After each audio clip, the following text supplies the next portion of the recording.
Khairpur UC शादी शहीद में पीपल्स पार्टी जी टिकट ते ज़िले काउंसलर वडेरो दीदार कटोहर, चेयरमैन दरगाह हज़रत लौंग फ़कीर जो सजादा नशीन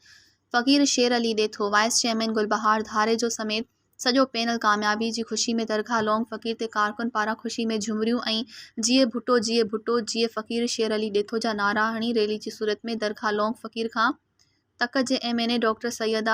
उन मौक़े ते तक जी MNA डॉक्टर नफ़ीसा शाह जिलानी ॻाल्हाईंदे चयो त पाकिस्तान पीपल्स पार्टी जे तरफ़ां यूसी शादी शहीद जी अवाम पारां फ़कीर शेर अली ॾेथो ऐं उन जी टीम जी कामयाबी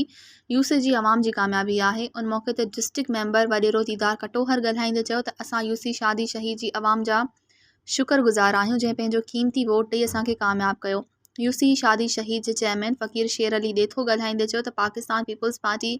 ग़रीब मिसकीन हारिन मज़दूरनि जी पार्टी आहे। वाइस चेयरमैन शहज़ादो धारे जो चयो त पीपल्स पार्टी हमेशह ग़रीबनि जे ॾुख सुख में साथी रही आहे। इहो ई सबबु आहे जो अवाम असांखे चाहे थो। मज़ीद ख़बरनि ऐं तफ़सीलात लाइ विज़िट कयो असांजी वेबसाइट www.awamiNewsHD.com ऐं ॾिसंदा रहो अवामी न्यूज़ HD।